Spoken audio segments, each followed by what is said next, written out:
and start seeing the growth, and then it becomes addicting.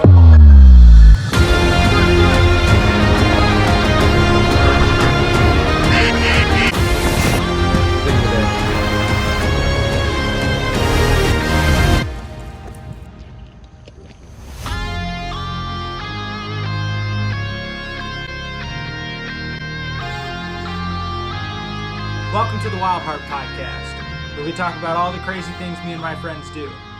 Today is about the gym, the outdoors, and travel. This is a good friend of mine. I've known him for quite some time. I'm glad to have him here. So let me introduce to you Asher Weinberg. How you doing, man? I'm doing good, man. Thank you for having me on. I haven't seen you in a minute. Yeah, it's been a little while. We went duck hunting not too long ago, which was awesome. That was fun. But before that, it had been a while. For sure. It really had. I think it's been... Had to have been probably 3 years. So yeah, I mean, you graduated a year before me, and since then, I mean, yeah. Well, it's crazy because I used to live like 30 seconds away. Yep. So, but now I live on the opposite side of Kirkwood. So what part of Kirkwood did you go to? Like towards what other? So like we're like right on the border of like Webster Groves. Oh, okay. So like right 15 minutes. Yeah. It's not really too bad. Easy. It's Still kind of close to, I forget that one country club, Algonquin maybe. Oh, really? Yeah. So I'm like right over there. I've been there once. It's a fun course. I went there not to golf, but to swim once, maybe freshman year of college. So their food there is good too. Yeah, that's the truth. So what have you been up to? Not much. I'm back for break. I'm graduating a year early from school. Nice. So nice. I'm walking in May, which is huge. And while I'm in St. Louis, I work at a jewelry store. I've been doing that since I was about 15 years old. So I do watch repair, jewelry repair, string pearls and stuff like that. And other than that, I've really just been at school, and I work on a cattle ranch there. So I've kind of really been on a horse all day and sorting cattle and whatnot. I love that. That's awesome. Lot of fun. That's awesome. So we worked with some cattle over the summer up in Montana, and I'm sure we'll talk about Montana at some point in this podcast. But yeah, we were up in Montana visiting Aiden Curris. Okay. And who is one of my great friends since elementary school, and he ended up moving to Montana. And so my girlfriend and I, we decided, hey, let's go and visit Aiden. And I think it was like one of the first days I was like, let's go, like, because he was like, I think we got to get the cattle. I said, let's do it. He's like, nah, you don't want to do it. I said, come on, let's do it. It's really fun. It's a daunting I've done it before. task. It's a daunting task for sure. I remember my first shift. I've never done it before. And so it's a lot of running around. Yeah. I had she's a great friend of mine at school. She's dating one of my really good friends. Her name's Kayla. Out of the blue, I was like, Kayla, like, football's done. I'm bored. And that's the thing about going to a rural school is you want to like try and soak in as much as you can. Right. And so, I have my one of my best friends. His name's Will. He's in my fraternity with me. It's his land that I hunt, and so they do corn and soybeans. So I ask him and his grandpa a bunch of questions about, what kind of nitrogen is getting injected and blah blah blah. Yeah. So I'm just trying to like soak all that up because I live in Kirkwood, Missouri. Like no one out here knows any of that stuff. Yeah. If you don't know what Kirkwood, Missouri is, it is a very suburban area right on the outskirts of the city of St. Louis. Downtown is maybe 20 minutes. 20 minutes. Yeah. And probably the closest rural area would be parts of St. Charles. Yeah, I'd say like Wentzville for sure. Yeah, that's about 40 minutes. Lake St. Louis. I mean, these places they're getting subdivisions. They are. It's not quite all farmland anymore. Right. There's a couple, but they're not big. It's not like when you're out in North Dakota where everything is straight farms everywhere. You hit smaller towns. It's not like that. Yeah. But no, for sure. So I asked my friend Kayla, I'm like, any cattle rancher that needs like a ranch hand or anything? She's like, yeah, I have someone that's perfect. He's been looking for a college guy for a while. And I was like, awesome. And so I reached out to him, and we ended up, hitting it off. And I'm working there pretty much 7 days a week. I'll go to class, and I'll go right to the ranch. Go right back. Dude, there's something so peaceful about it. Kind of winding down, figuring out what I want to do. On the weekends when I get there, or days that I don't have class, I'm there at 6:30 in the morning, and I'm not leaving until 6 at night. And so I see the sunrise and the sunset, You're outside all day, and it's cold right now. Don't get me wrong, kind of sucks, but there's something about that life and that experience you can gain that's like it's nothing like it. It's so beautiful. Yeah. So, I would totally agree with that. There's a big part of me that loves where I am now, but also half of me strives for something like that. yeah, I mean it's a blessed opportunity for me. Like I'm so happy. That's what it did. I asked a question. Yeah. And the worst she could have said was no, and luckily she knew somebody, and push came to shove, and I mean That's how it goes. yeah, that's life, and it's gonna fall into place. Whether or not I end up coming back here in May or find a ranch I want to work at full time. How close is the ranch to where you go to school? It's about 20 minutes away, and so That's not too bad. yeah. So where I go to school, Culver Stockton College, is about 2.5 hours away from St. Louis. It's literally straight north. You pass through Hannibal, Missouri. It's in the middle of nowhere. 30 minutes away is the closest town. It's called Quincy, Illinois. So you're actually going across a bridge over the river. Quincy's a cool spot. Don't get me wrong. I love being out there in the middle of nowhere. When I come back to Kirkwood, it's chaotic. There's so many people. Like when I was driving home, I mean, almost a month ago, I left class. I drove up to the ranch to grab some stuff, and then just went straight home. And the first thing that greeted me in Kirkwood was someone driving in the street and they're on their bike, and I was like, I'm not used to this. And it was just like it's kind of like a weird experience coming from back roads of Missouri where you're going 60 in a 45 on a 2-lane road to going 35 down Geyer in Kirkwood. So Right. It's fun to see. Yeah. So now you are about to graduate, which means I guess technically, does that mean football is done for you? I tell everyone I'm retired. I really am retired. There's only one way I'll ever put shoulder pads on again. There's an adult football league here in St. Louis. Is there really? Yeah. I did not know that. One of my fraternity alumni who lives in St. Louis, his son's actually the quarterback for Zumwalt North, I believe. That's like the purple and black team, I think, is North. Yeah. Him and I were talking about it, and I was like, dude, like, it seems like something to do. I got to do something, For a while, I was losing weight, so I was running a lot. I was running every day, so I was like, okay, I'll buy a bike and I'll start doing Ironmans or triathlons again. Right. And so I've been thinking about doing an adult football league, which probably is so stupid. That's like the best way to get hurt and like just completely just continue to mess my body up. I'm thinking about they have adult rugby leagues, and I've never played rugby before. I know they have those. I mean, it sounds like fun. I've never played it before, but I got to do something that's like, you gotta look forward to something. You got to do some competitive edge. Like adult softball would be fun, but like you've been, you played football for 11 years of your life. I played for 13, 14 years of my life. Yeah. It's and I always told myself I'm probably never going to miss it. And you this morning I was driving to work and I was like, this is weird. Football. And I still got that, I got 2 years of eligibility left. There's still that little voice in the back of my head. Stay at Culver, get your graduate degree or transfer somewhere else, play more football. I think the ship sailed personally. If I had the opportunity to stay at Culver and get a free MBA essentially, but it was an online program, and I think I'm kind of tired of being at school. I want to go make some money. Yeah, and and I've heard mixed messages about that too, where it's like go get your MBA or have your employer pay for it, or.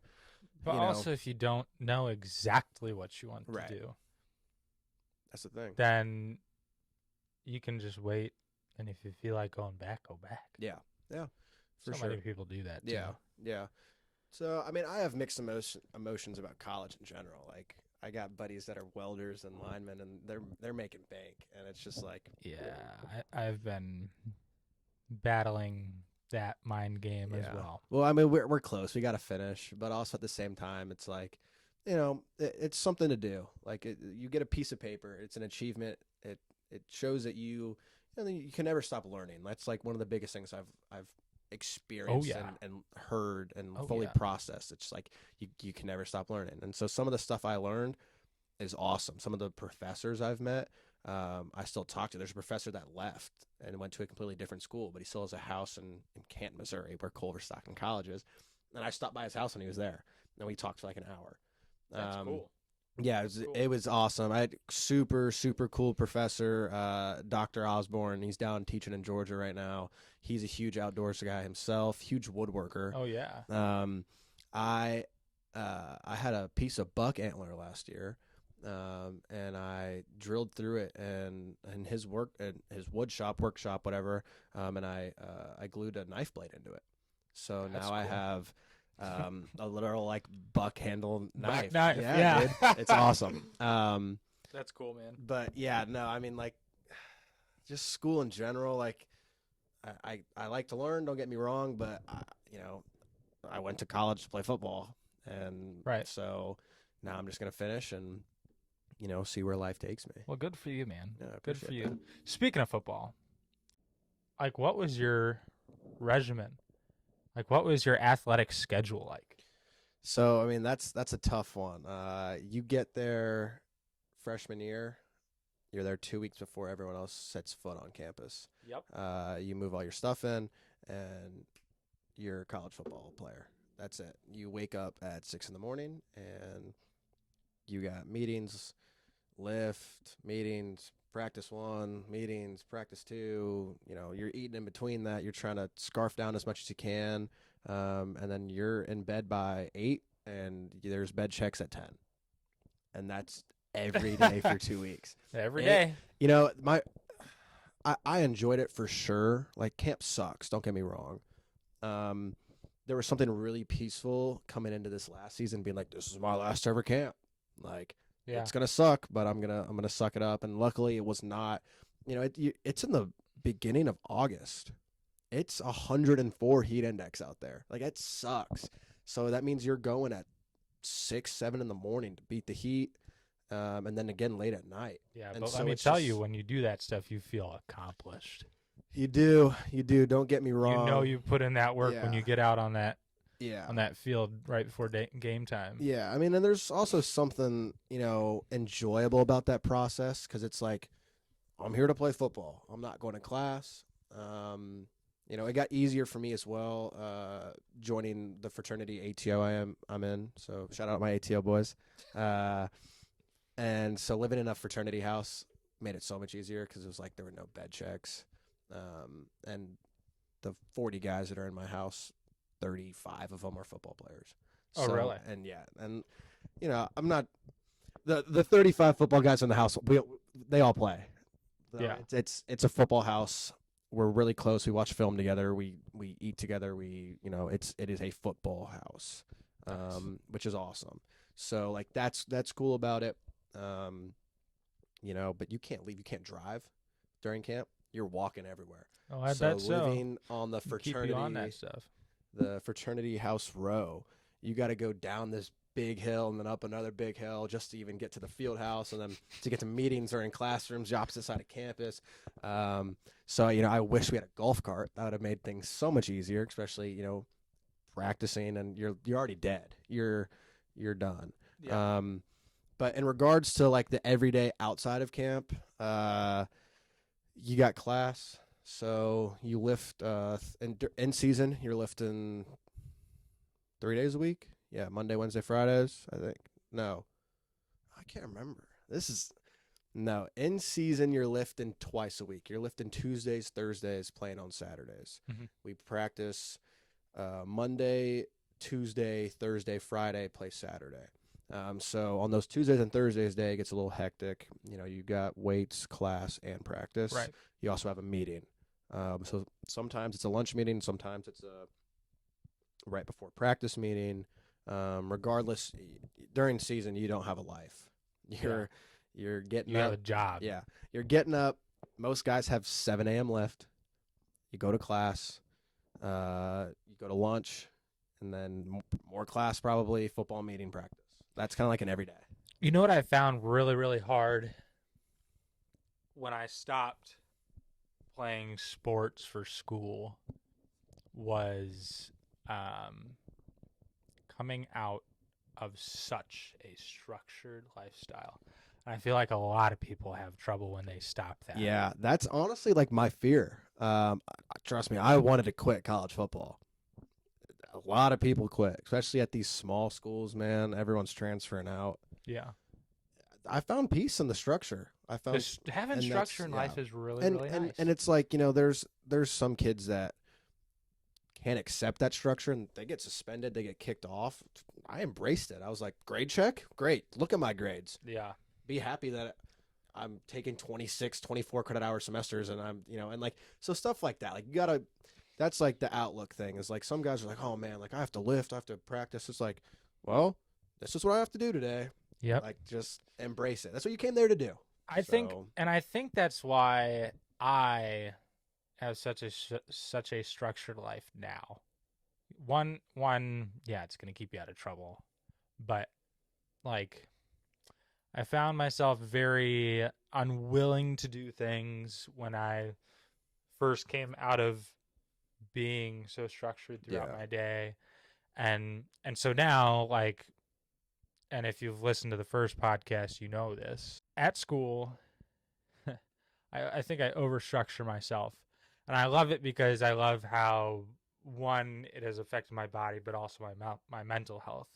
And I think structure for a lot of people does that. Oh, You know what I mean? Yeah. But like, for me, Monday, Wednesday, Friday, Monday, Wednesday, Friday, I'm waking up lifting.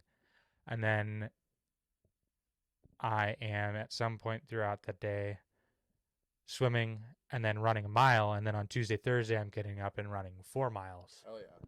And then Saturday, Sunday, running 6 miles. That's huge. Yeah. And also on Tuesday, Thursday, lifting. Just having like a different, obviously different muscles each day. But, and then also having those classes, but it keeps you like locked in.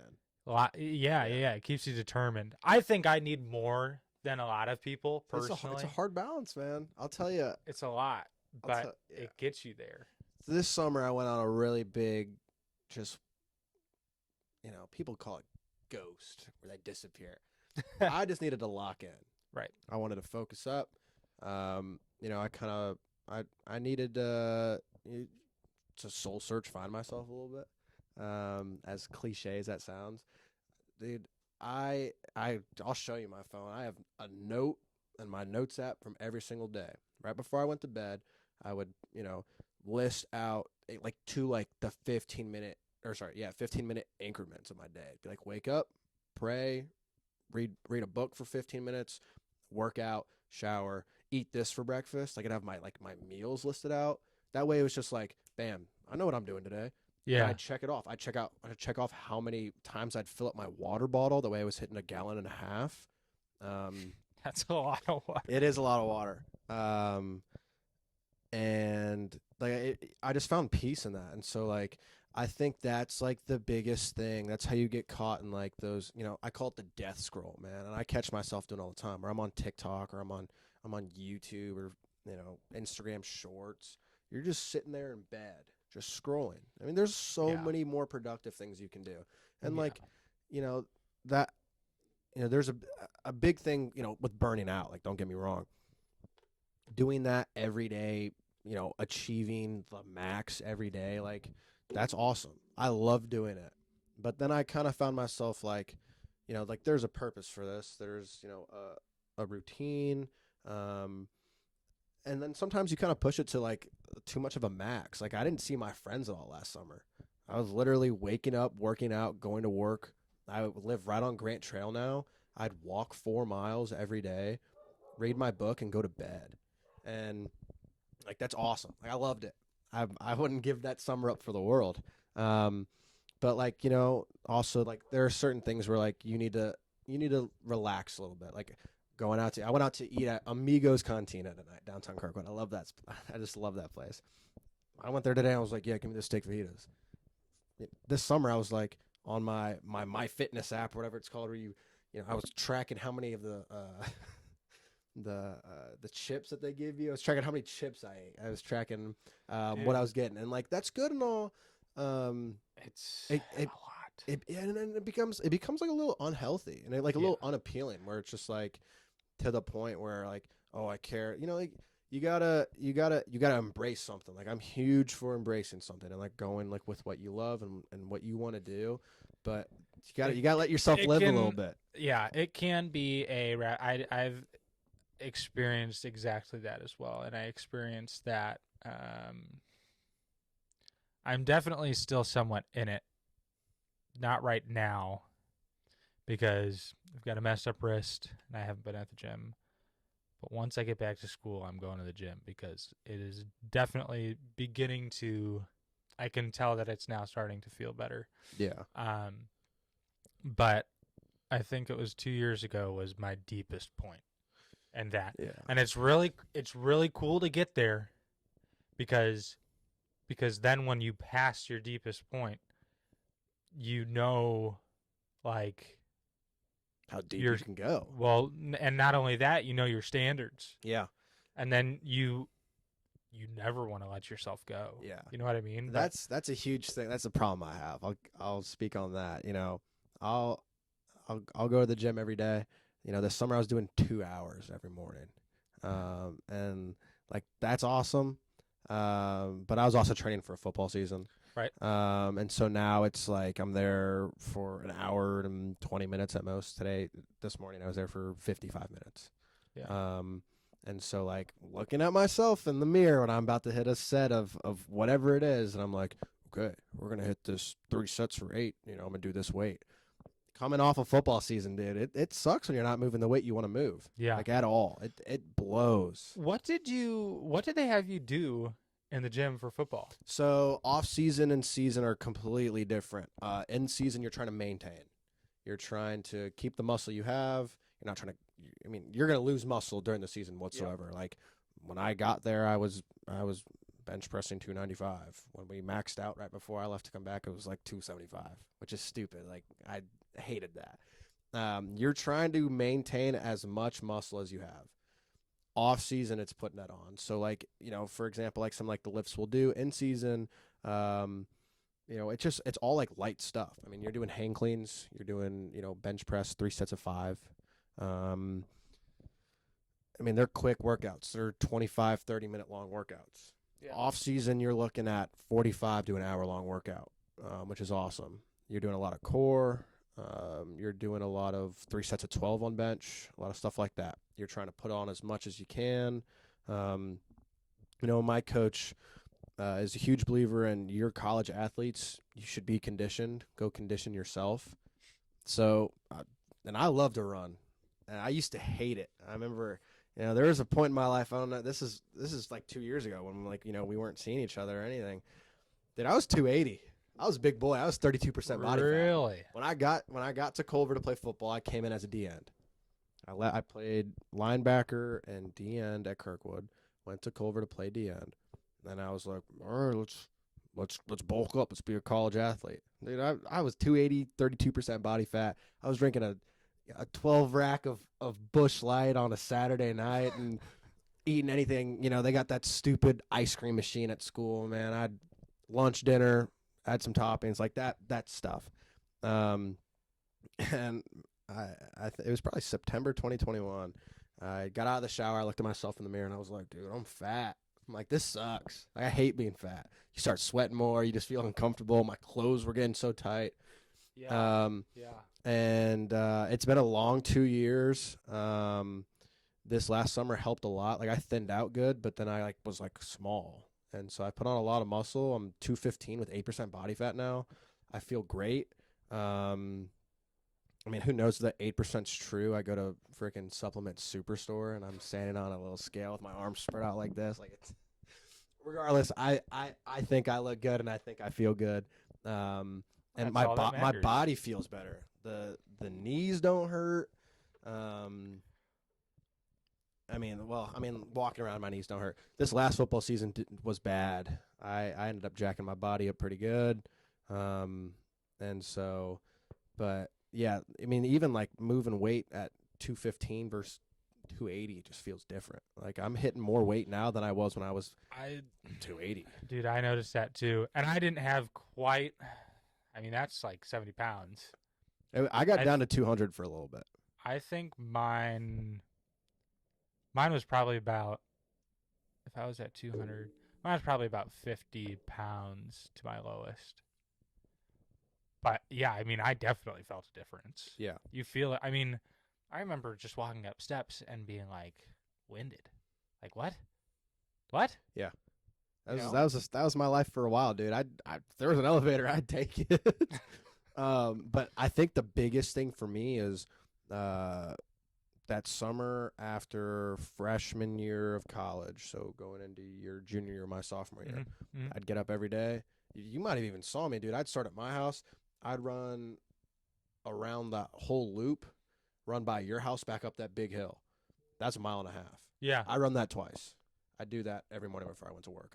That's what I run when I Yeah. run my quote unquote mile. Yeah, and I wasn't going to the gym. I wasn't hitting a weight at all. I was like, I'm gonna lose as much weight as I can. I got back for camp going into my sophomore year, and I put pads on and we were warming up, and I was like, why am I not tired? Like, why do I feel fast right now? Crazy. And then I ended up getting moved to linebacker.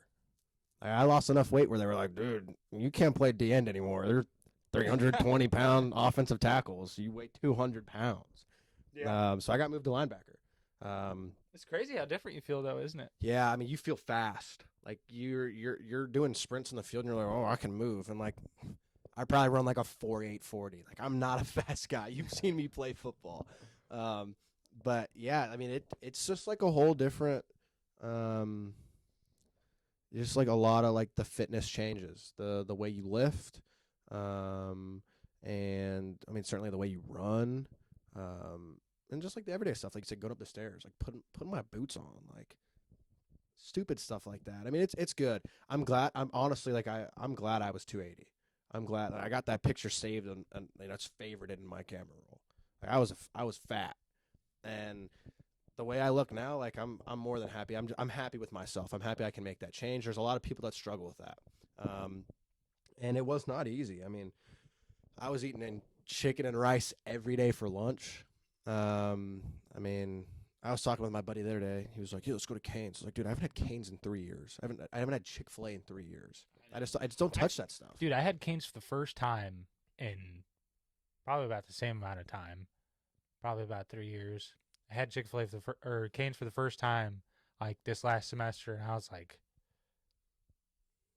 dude, like that's like I don't even remember the last time I had fast food. Yeah, I mean that's the killer is the fast food. 'Cause it I gets had an you. Oreo today for the first time in probably 3 years. I was sitting there and I was like, that double stuffed Oreo looks real good. And I was like, all right. And that's the thing too. Like you gotta let yourself live a little bit. Like if I went out to Cane's or Chick-fil-A, I'd be like, yeah, it's cool, but I'm not eating it every day. Like I'd leave high school every day when I could for lunch. We'd eat a freaking Caniac combo. Like I don't need to be eating that.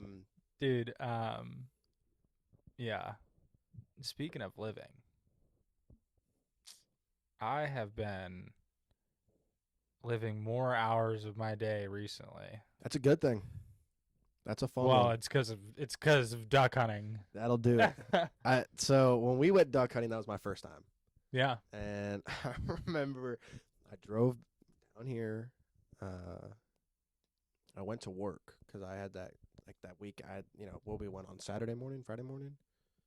We went on a Saturday. I think we went on a Yeah, Saturday. we went on a morning. Saturday. Yeah. I drove down Thursday night, worked Friday. I get home from work. All right, 6 o'clock. I'm like, I gotta be up at 2. I was like, It was an early morning. yeah. I was like, really, really early. I was like, I need to be asleep by 8 or, whatever. And so I'm sitting in my room at 8. The lights are off. I'm like, there's no way I'm going to bed. I finally ended up going to bed at like 10. But yeah, I was up from 2 a.m. till, we hunted we got out there at 3:30. We Mhm. left at probably 3, maybe 4. I went home, showered, cleaned the ducks, grabbed my stuff, drove another 2 hours back up to school. And then, of course, there was some stupid party that I went to. I was up for a whole 24 hours. And It's hard. It's hard being a duck hunter sometimes, Yeah. man. The hours, the hardest part isn't personally getting enough sleep, because I mean, if you really think about it, all you have to do is when you do it for enough seasons, you kind of get a grasp of it, Yeah. of changing up. Okay, I've been working the past 3 days. I need to shift my sleep schedule because I'm hunting the next 4 or something like that. And you just kind of shift your schedule around. But the hardest part is when you have to like get up and you're dragging all that crap around, That's what I'm about to say. and then you have to like stay up. I disagree, man. The setup was easy. I was like, oh, I'm up at 2 a.m. I'm not going back to sleep. I'm not talking about when you're hunting. I'm talking about after the hunt. I was about to say When you that's have what to say. like drive The tearing back down was or- the worst. Uh-huh. That was the worst. And I was like, oh man, I just want to go home. Well, I'm used to deer hunting where you're up at 4:30. You Mhm. put your stuff on. You're on the way to the stand at 5. You're in the stand by 5:30. Sun comes up at 6:30, And then if you don't get anything, you just get your gun and you leave. and you leave. And it's not like, well, now let's get in the boat and let's pick up the decoys and let's drag the sleds back. And dude, it was a. It was so windy that the waves were crazy. We were hunting for decoys all throughout the pond. Don't even get me Oh, started. that was funny. Did you find those? We found all but one. We found all but There are one. like 8 missing, so that's not bad. I Like, know. Of course, like one Well, sucks, but and, like, dude, we spent almost 2 hours just searching for them. yeah, dude, it was rough. And I was, I went home, I showered, and I was like, I got home probably like, I was on the road to go back to school Yeah. at 5, What- and I drank my 3rd, 4th cup of coffee at 5 p.m.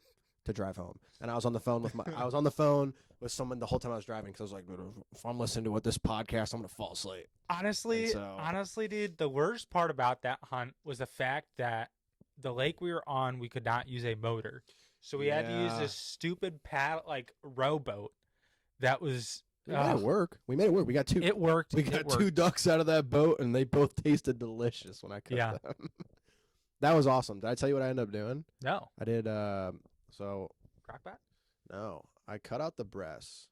Which, by the way, the cleaning process of a duck, It's very thing, simple. easiest thing ever. Like I YouTubed it. Yeah. Because I didn't know. Well, what I was especially doing. coming from Yeah, deer hunting. the deer hunting sucks because then you're not wanting to pop the stomach, and you want to preserve as much meat as you can. The duck, I was like, okay, pulled out my pocket knife, cut the breasts out, Done. drove up to school. Culver doesn't serve dinner on Sundays, so I put it in the freezer overnight. I went to my local county market. It's my favorite spot. I love county market. Picked up some jalapenos, some cream cheese, some sharp cheddar. Poppers, duck poppers So are good. fantastic. So good. I love cooking for my fraternity brothers. I'm done being president now, but I was just president. So I bought us a nice Blackstone, and so That's we'll nice. cook on the Blackstone. And so I'll get some deer. I'll do like ground deer. Do like burritos with like chipotle mayo and like a little bit of guac. Wild So good. wild game. Wild game. Just the culinary art of wild game is so cool to me. It's a lot different. I'll tell you that much. Cooking ground beef from a deer versus like from a cow. The first time I cooked, very cool. the first time I cooked ground deer, it was horrible. Yeah, I bet you burnt the crap out of it. It was disgusting. And I have still so much to learn. YouTube's my best friend. I'll look up anything. Like I made I got these like croissant, like the rolls, put ground deer on them, a little bit of like cheese, rolled it up. That's probably the best thing I've made. I think one of my favorite things that I ever made, simple, man, very simple. But I think one of the favorite things I made is we had smoked deer sausage, Mm. and then I had like 3 ring necks actually that I didn't really know what to do with. If you're not familiar with the difference between diving ducks and dabbling ducks, diving ducks usually taste way more gamey and even some of them you don't really eat. They're more birds that you just get mounted. Dabbling ducks are like your mallards, your pintails, things, the big northern ducks. Yeah. And those are really, really, really tasty. Okay. But sometimes with diving ducks, you have to figure out what you're like. You can't just make something. Usually you have to put in more work. The or poppers you have, were good with those. I mean, those were I rudder bet so. ducks that were divers, right? Yeah. Their meat is the same quality. It was delicious. I bet it was. Really I bet it was. Yeah, you got to do something very special for them. And so what I did was I took them and I put them in a cast iron in the oven. Well, I seared them on the stove. I put them in the oven for just a little bit so that they were getting close to temperature. Okay. And then I had the deer sausage with a bunch of vegetables in the crock pot, and then put the ringneck meat in there and some wild rice. Dude, that's another, going back to like the weight loss thing, man. I learned how to cook. Yeah. And like kind of like I like fish, but dude, I love fish now. Like tuna and rice, it's disgusting. You cook it right, it's pretty damn good. Oh yeah. Another big thing was spinach. Like there's no calories in spinach. There's like really hardly any calories in like any of those greens. I'd do barbecue marinated salmon. Throw it in the air fryer. Put some hot sauce on it, some tomatoes, put in the spinach. Delicious. Fantastic stuff, dude. But so I guess one of the last things I kind of want to talk about is kind of your deer hunting experiences. You know what I mean? I got some good ones. I have well, how did you get into it? Okay. Like I said, one of my best friends, Will, he lives in Hannibal, Missouri, which is 30 minutes south of Culver. His grandpa owns a bunch of land about 20 minutes north, right around the ranch, in St. Patrick's, Cahokia area, Missouri. And so, I don't know, I think I was just talking to him one day, and I was like, dude, never been deer hunting before. I'd love to do it. He was like, okay, let's do it. I was like, what? Like, it's that easy? He's like, you have your hunter's license? I was like, no, but give me 2 hours. He took me out. He gave me a gun, and we went out a few times, and I got a button buck. He got a button buck. Isn't it crazy, that feeling your first time? Dude, I was shaking. And it is nuts. Yeah, they call it buck fever, I guess, where you're like looking at a deer. You're just like, oh, like, is this a good shot? Like, even though it's like the perfect shot. I almost had that. I was looking at it and I was like, But dude, it was awesome. I mean, that shot was 175 yards away. I shot it with a 243. It was my first time shooting a deer. I spined it, so it just dropped, which like sucks. I lost the left side inner and outer, backstrap tenderloin on that. Tasted great. I loved it. And then this last season, I got another button buck. I'll tell you about this last season was ridiculously funny. I went to the spot that I was shot that button buck at last year. Will went to a different spot down in kind of like this flat area, which is actually the perfect deer hunting area. It's a corn and soybean field that on 3 sides is surrounded by, timber. And so they can come out from any direction. And I was like, okay, I'll go to the spot by myself. Went, didn't see anything for literally 3 days. I'm going morning and night. And so he's like, what do you think if we just move the stand? And at this point, it's Wednesday. We are might as well do whatever the heck we can try. We're like, I was like, well, first of all, it's your land, it's your stand. Do what you want, dude. But I haven't seen anything. But moving a deer stand on a Wednesday, you're supposed to do that 2 weeks before the season starts. Yeah. Anyways, we end up moving the stand, which is a crazy process. We put on an 18-foot aluminum trailer. We didn't think about power lines or knocking any of those down. Thank God we didn't knock any of those down. Thank God it didn't fall over. I ran the ratchet straps through the blind, through the windows, and strapped it onto the trailer. Like it was just ridiculous. It was so funny. We got it down to that spot. And Will and I were like, well, like the deer are gonna be scared of it. I was like, okay, like let them acclimate. So we waited 2 days. We waited a full day. We did that probably on Wednesday afternoon. Thursday, Will and I went to his great uncle's property, and that was Illinois deer hunting. That was you're sitting in the woods and you're waiting for a deer to walk 25 yards in front of you. Yeah. And I think he had the 243 that I used the previous year. I bought a 243 Savage Axis 2 for myself this season. Loved that gun. Awesome. I ended up doing a camo spray paint on that. I love spray painting guns. It's fun. And a deer walked 20 yards in front of us, and Will cored it. He put a hole in the deer that went like from the front. Oh, I bet. It was wicked. That was awesome. We're literally sitting on a log that fell over, and a deer, like, I mean, we probably had, and with a 243, you're not going to get much, like, you know, they're not brush guns. You can't shoot through limbs and leaves. It's gonna mess up the trajectory of the bullet. So we had like a 30-degree window here and probably a 45 here. We're like, okay, a deer's got to run either here or here. And Will and I, we flip a coin at the beginning of every season who gets first shot. So he had the first shot. Sure enough, a button buck runs. Will cored it. So that was awesome. And then I risked it for the biscuit this season. It was it was Wednesday night.